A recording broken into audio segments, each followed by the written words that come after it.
ಬೇಜಾರು ಮಾಡ್ಕೋಬಾರ್ದು. ನಾಳೆ ನೀವು ಬೆಳೆದ ಮೇಲೆ ತುಂಬಾ ಜನ ಬೈತಾರೆ, ಆಗ ಎಲ್ಲರ ಹತ್ರ ಬೈಸ್ಕೋಬೇಕು.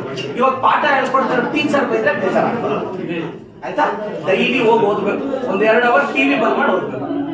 ಓಕೆ, ಯಾವ್ದೇ ಒಂದು ಟಾಪಿಕ್ ಅಷ್ಟೇ, ಸೈನ್ಸ್ ಅಲ್ಲೂ ಅಷ್ಟೇ ಕೇರ್ಫುಲ್ ಆಗಿ ಅರ್ಥ ಮಾಡ್ಕೋಬೇಕು. ಈಗ ಫೋಟೋಸಿಂಥಸಿಸ್ ಅಂತ ಇರುತ್ತೆ, ದ್ಯುತಿ ಸಂಶ್ಲೇಷಣೆ ಕ್ರಿಯೆ ಅಂತ. ಈಗ ಏನಾಗುತ್ತೆ, ನೀವು ಸುಮ್ಮನೆ ಎಕ್ಸಾಮ್ ಬಯಟ್ ಮಾಡ್ಬಿಡೋದಲ್ಲ. ಫೋಟೋ ಅಂದ್ರೆ ಬೆಳಕು ಅಂತ, ಸಿಂಥಸಿಸ್ ಅಂದ್ರೆ ಉತ್ಪಾದನೆ ಅಂತ. ನಿಮ್ಗೆ ಇದ್ರ ಮೀನಿಂಗ್ ಗೊತ್ತಿರ್ಬೇಕು.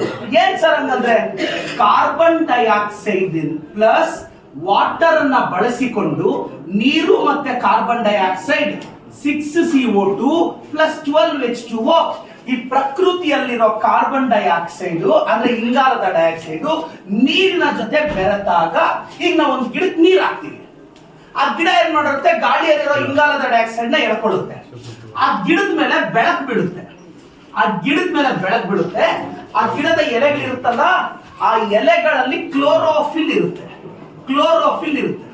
ಈಗ ನಾವೊಂದು ಗಿಡಕ್ಕೆ ನೀರ್ ಹಾಕ್ತಿವಿ, ವಾಟರ್, ಗಾಳಿಯಲ್ಲಿರೋ ಇಂಗಾಲದ ಡೈಆಕ್ಸೈಡ್ ನ ತಗೊಳುತ್ತೆ, ಬೆಳಕು ಆ ಗಿಡದ ಮೇಲೆ ಬೀಳುತ್ತೆ, ಆ ಗಿಡದ ಎಲೆಗಳಲ್ಲಿ ಕ್ಲೋರೋಫಿಲ್ ಇರುತ್ತೆ.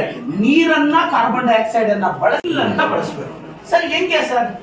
ಶಲ್ ಅಂದ್ರೆ ನಾನು ನಮ್ಮವರಿಗೆ, ಶಲ್ ಅನ್ಬೇಕು. ವಿಲ್ ಅಂದ್ರೆ ನೀವು ನಿಮ್ಮವರಿಗೆ. ಹೆಂಗೆ?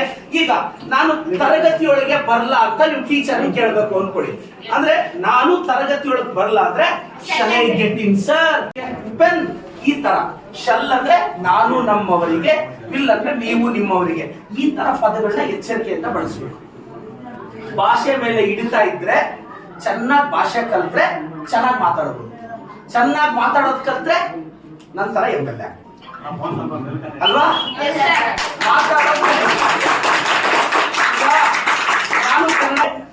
ಚೆನ್ನಾಗಿ ಡೈಲಿ ಸಾಯಂಕಾಲ 1 ಅವರ್ 2 ಅವರ್ ಕುತ್ಕೊಂಡು ಓದ್ಬೇಕು. ಟೀಚರ್ ಹೇಳ್ಕೊಟ್ರದ್ದು ಓದ್ಬೇಕು. ಆಚೆ ಹೋಗೋಣ, ಶಲ್ ವಿ ಗೋ ಔಟ್ಸೈಡ್. ನೋಡಿ, ಈ ಪದ ನಾನು ಬಳಸ್ಬೇಕು. ಈಗ ಸಪೋಸ್ ನಾನು ನಿಮ್ಮ ಹತ್ರ ಒಂದು ಪುಸ್ತಕ ಕೇಳ್ತೀನಿ, ಆವಾಗ shall you give me book ಅನ್ಬಾರ್ದು, ಅವರಿಗೆ ಬಿಲ್.